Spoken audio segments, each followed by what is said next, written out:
여러분, 저는 88세 현역 의사 김호준입니다. 오늘은 제가 60년 의료 현장에서 발견한 그러나 어떤 의학 교과서에도 나오지 않는 건강의 비밀을 나눠드리겠습니다. 60대 초반까지만 해도 저는 특별히 아픈 데 없이 건강했습니다. 그런데 어느 순간부터 다리가 붓고 허리가 아프고 숨이 차기 시작했어요. 한밤중에 화장실 가다 넘어질 뻔한 적도 여러 번 있었습니다. 병원에서는 그냥 나이 탓이라는 말만 들었죠? 잠시만요. 이야기를 계속하기 전에 구독과 좋아요 부탁드립니다. 여러분의 응원이 저 같은 노인네에게 더 많은 건강 비밀을 나눌 수 있는 힘이 된답니다. 그런데 놀랍게도 이 모든 증상의 원인이 단지 몸의 네 군데를 제대로 씻지 않았기 때문이라는 사실을 알게 되었습니다. 처음 들으면 믿기지 않으시죠? 지금 저는 88세에도 여전히 병원에서 환자를 진료하고 일주일에 2번은 등산도 갑니다. 친구들이 묻습니다. 호준 선생, 어떻게 그 나이에 그렇게 건강할 수 있냐? 제 대답은 항상 같습니다. 몸의 이 네 군데는 절대 하루도 빼먹지 않고 닦아. 여러분, 건강을 지키는 방법은 생각보다 단순합니다. 우리가 무심코 지나쳐온 신체의 사각지대를 꾸준히 관리하면 건강은 자연스럽게 따라옵니다. 그 네 부위가 바로 발등, 목 뒤, 귀 뒤, 무릎 뒤입니다. 이곳에 중요한 혈관, 림프절, 땀샘, 신경이 집중되어 있어서 청결하게 관리하지 않으면 노폐물이 쌓이고 염증이 생기고 결국 여러 건강 문제로 이어질 수 있습니다. 실제 사례를 들려드릴게요. 84세 박순자 할머니는 10년 넘게 귀에서 피 소리가 나는 이명으로 고생하셨습니다. 병원 치료에도 효과가 없었는데 제가 알려드린 귀 뒤쪽을 매일 닦고 말리는 습관을 들인 뒤 3달 만에 이명이 사라졌습니다. 또 91세 이상철 어르신은 다리가 자주 붓고 무릎이 아파서 오래 걷지 못하셨습니다. 무릎 뒤 접히는 부분이 늘 축축하고 빨갛게 부어 있었죠. 샤워할 때마다 무릎 뒤를 따뜻한 물로 씻고 수건으로 말린 후 천연 파우더를 살짝 뿌리는 습관을 들이셨더니 몇 주 만에 붓기와 통증이 사라졌습니다. 아니, 그런 간단한 방법으로 그런 오랜 문제가 해결된다고요? 맞습니다. 저도 처음에는 이 방법이 이렇게 효과적일 줄 몰랐습니다.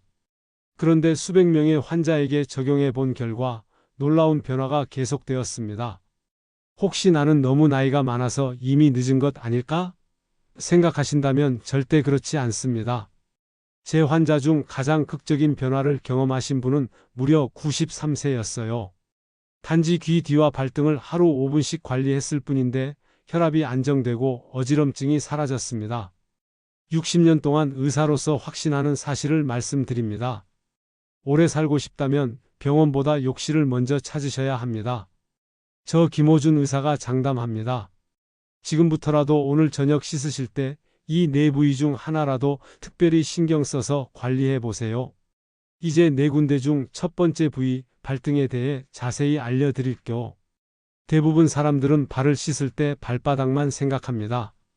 하지만 발등에는 생각보다 많은 혈관과 땀샘이 모여 있어요. 특히 우리처럼 나이 든 사람들은 발등의 혈액순환이 떨어지면 다리 붓기, 냉증, 심지어 심장까지 영향을 받을 수 있습니다. 발등은 우리 몸의 말단이지만 그만큼 순환계 건강의 신호등 같은 역할을 하는 중요한 곳입니다. 제 환자 중 85세 김정순 어르신은 아침마다 다리가 뻣뻣하고 무거워 걷기가 힘들다고 하셨어요. 병원에서는 혈액순환 문제라고만 했지만 큰 이상은 발견되지 않았습니다. 저는 그분에게 아주 단순한 습관을 권했습니다.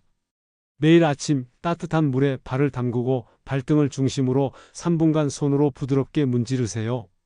그리고 샤워 후에는 수건으로 발등까지 꼼꼼히 닦고 말리고 천연 보습제를 살짝 발라주세요. 그분은 한 달 만에 아침에 일어날 때 다리의 묵직함이 사라졌다고 기뻐하셨습니다. 발등은 또 한 가지 중요한 특징이 있는데 바로 때가 쌓인다는 점입니다.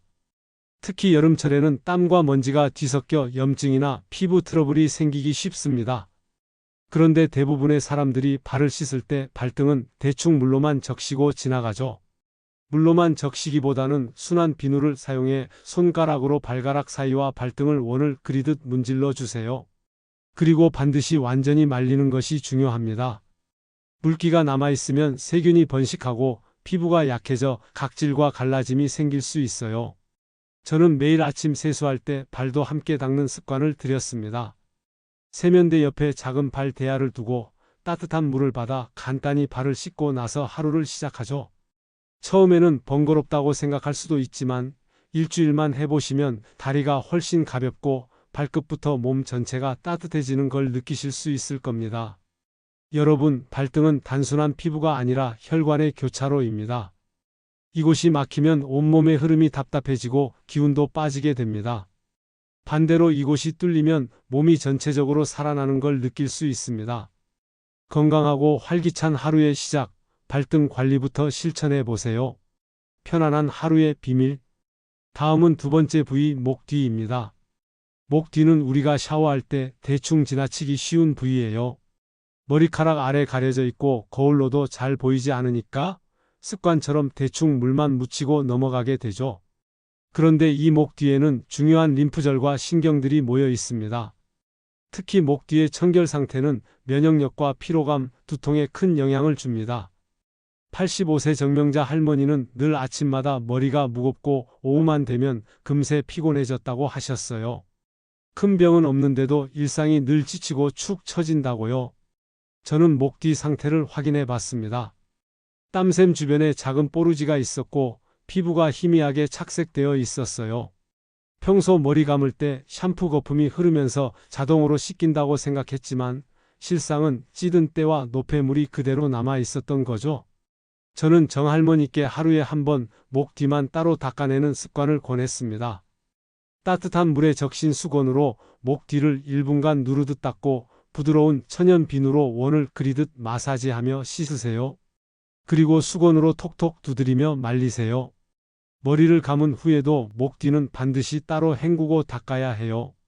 정명자 할머니는 2주 만에 피로감이 눈에 띄게 줄었다고 하셨어요. 아침에 일어나는 게 한결 가벼워졌고 무엇보다 오후에도 눈이 또렷해진 느낌이라고요. 이건 단순한 위생 문제가 아닙니다. 목 뒤의 림프절은 우리 몸의 해독 시스템과 연결되어 있고 신경과 혈관의 통로가 집중된 곳입니다. 이 부위가 막히거나 자극받으면 머리로 가는 혈류도 원활하지 않아 만성 피로나 집중력 저하로 이어질 수 있어요. 또한 목 뒤는 햇볕에 자주 노출되는 부위라 자외선 손상도 많이 받습니다. 그래서 저녁에 씻은 뒤 천연 오일이나 알로에 젤 같은 보습제를 발라주면 피부 보호에도 큰 도움이 됩니다. 여름철에는 땀이 쉽게 차기 때문에 아침 저녁으로 닦아주는 것이 좋고 겨울에는 건조해지기 쉬우니 보습까지 신경 써야 합니다. 저는 매일 아침 면도하거나 세수할 때 마지막으로 목 뒤를 따뜻한 물로 적신 수건으로 꼭 닦아줍니다. 그리고 샤워 후엔 냉수로 한번 헹궈서 혈관을 수축시키고 땀이 덜 차게 만드는 것도 좋은 방법입니다.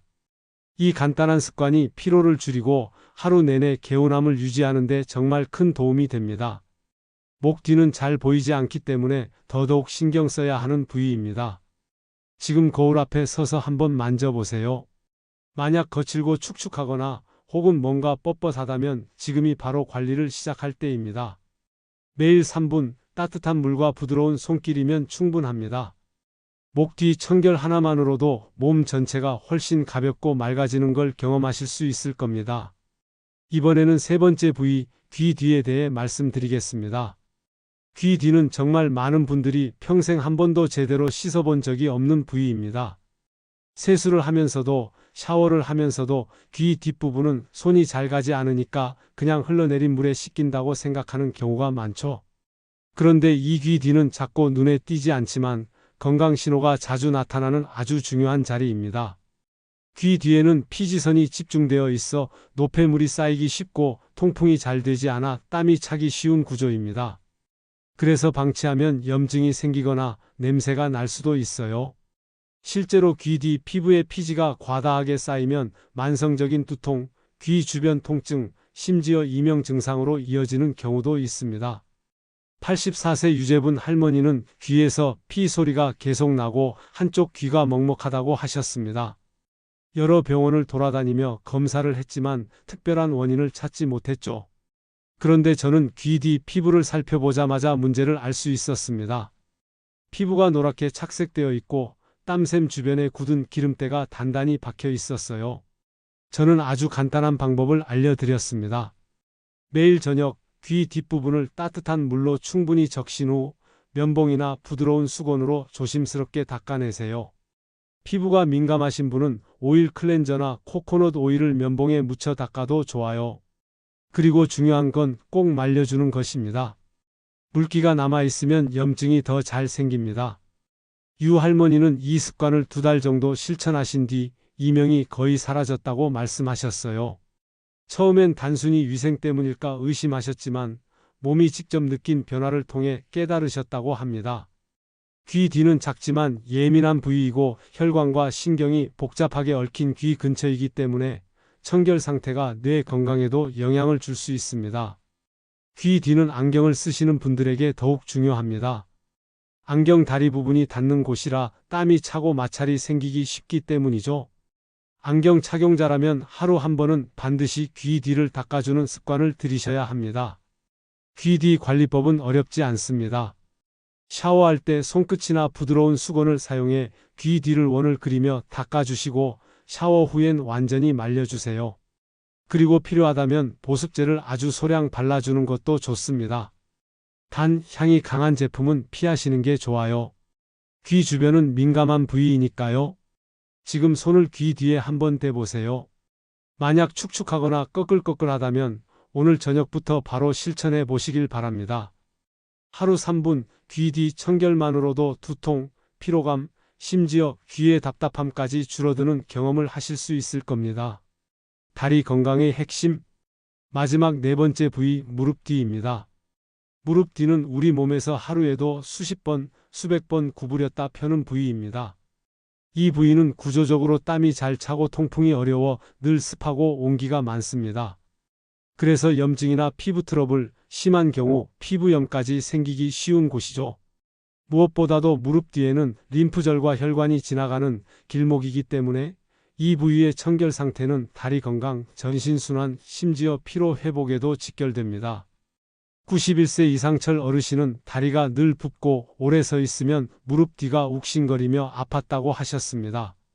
처음에는 관절염 때문인가 싶어 여러 병원을 다니셨지만 큰 이상은 없었고 진통제만 반복적으로 처방받으셨어요. 제가 직접 무릎 뒤를 확인해 보니 접히는 부위가 붉게 착색돼 있었고 얇은 피부가 축축하게 젖어 있었습니다. 무릎을 펴고 굽히는 동작을 반복하면서 피부가 자극을 받고 통풍이 잘 안 되다 보니 피지와 땀이 쌓여 있었던 겁니다. 저는 그분께 간단한 무릎 뒤 관리 습관을 알려드렸습니다. 샤워할 때 무릎 뒤를 따뜻한 물로 충분히 적신 후 천연 비누를 이용해 손바닥으로 부드럽게 문질러 닦고 이후에는 수건으로 톡톡 두드리며 충분히 말리세요. 그 다음엔 민감성 파우더를 가볍게 발라 습기를 잡아주면 좋습니다. 이 습관을 2주만 이어가셨을 뿐인데 부기가 현저히 줄었고 통증도 거의 사라졌다고 말씀하셨습니다. 약보다 효과가 좋았다고요. 또 한 가지 중요한 것은 무릎 뒤는 관절을 움직일 때 마찰이 많은 부위라서 보습도 신경 써야 한다는 점입니다. 피부가 얇고 자극을 많이 받는 곳이라 각질이 생기거나 갈라지면 세균 감염으로 이어지기 쉽습니다. 샤워 후 수분이 남아있을 때 바세린이나 순한 보습 크림을 무릎 뒤에 살짝 발라주면 피부 장벽을 보호할 수 있습니다. 무릎 뒤를 건강하게 유지하면 다리 전체의 피로도 훨씬 줄어듭니다. 저는 매일 밤 잠자리에 들기 전 무릎을 펴고 살짝 들어 올린 뒤 손으로 무릎 뒤를 1분 정도 부드럽게 마사지합니다. 이 동작은 림프 순환에도 도움이 되고 하루 종일 쌓인 피로를 풀어주는 데 효과적입니다. 실제로 이 습관을 시작하고 나서부터는 다리가 덜 붓고 아침에 일어날 때 무릎이 한결 가볍다는 느낌을 받습니다. 지금 무릎 뒤를 한번 손으로 만져보세요. 혹시 축축하거나 껄끄럽거나 열감이 느껴지지는 않으신가요? 그렇다면 지금이 바로 관리가 필요한 시점입니다. 따뜻한 물, 부드러운 손길, 그리고 매일 3분이면 충분합니다. 무릎 뒤는 단순한 피부가 아니라 다리 전체의 건강과 직결되는 중요한 부위입니다. 지금부터라도 가볍게 실천해 보세요. 분명히 몸이 달라지는 걸 느끼실 수 있을 겁니다. 실천 방법. 이제 마지막으로 이 네 부위 관리를 어떻게 하루 루틴에 자연스럽게 넣을 수 있을지 정리해 드릴게요. 지금까지 발등, 목 뒤, 귀 뒤, 무릎 뒤 이 네 곳이 얼마나 중요한지, 그리고 어떻게 관리해야 하는지를 하나씩 살펴봤습니다. 아마 어떤 분들은 이걸 매일 다 하라고 하실지도 모르겠습니다. 저도 처음엔 그렇게 생각했습니다. 하지만 실제로 실천해 보니 하루에 딱 15분도 채 걸리지 않더군요. 중요한 건 무조건 다 하려고 애쓰는 게 아니라 일상 속에서 자연스럽게 연결하는 것입니다. 요일별로 부위를 나눠서 집중 관리하는 방법을 추천합니다. 예를 들어 월요일은 발등, 화요일은 목 뒤, 수요일은 귀 뒤, 목요일은 무릎 뒤처럼 요일마다 한 부위에 집중해 보세요. 나머지 요일엔 간단한 기본 세척만 유지해도 됩니다. 이렇게 하면 부담 없이 루틴을 지속할 수 있고 각 부위에 충분히 집중할 수 있습니다. 그리고 각 부위 관리는 하루의 특정 시간과 연결해 보는 것이 좋습니다. 예를 들어 아침에 세수할 때 발등도 같이 씻고, 면도 후에는 목 뒤를 닦고, 샤워 중엔 귀 뒤를 신경 써서 닦고, 잠자기 전엔 무릎 뒤를 마사지하는 식입니다. 이렇게 매일 하는 행동에 자연스럽게 더하면 별도의 시간이나 노력이 거의 들지 않아요. 중요한 건 꾸준함입니다. 많은 분들이 며칠 하다가 포기하시는데 일주일만 해보시면 몸이 먼저 달라지는 걸 느끼게 될 겁니다. 발이 가볍고 머리가 맑고 귀가 시원하고 무릎이 덜 붓고, 이런 작은 변화들이 쌓이면 어느 날 거울 속 내 모습도 걸음걸이도 달라져 있음을 느끼실 수 있을 거예요. 제 환자들 중에서도 가장 극적인 변화를 경험하신 분들은 모두 80대, 90대에 이 루틴을 시작하신 분들이었습니다. 나이는 숫자일 뿐입니다. 중요한 건 지금부터라도 해보는 것입니다. 여러분도 충분히 하실 수 있습니다. 오늘 이 영상을 끝까지 시청해 주셔서 진심으로 감사합니다. 도움이 되셨다면 좋아요와 구독 버튼 눌러주시고 이 영상을 부모님이나 지인분들께도 꼭 공유해 주세요. 댓글로 여러분의 경험이나 실천 계획을 남겨주시면 다음 콘텐츠에 반영하겠습니다.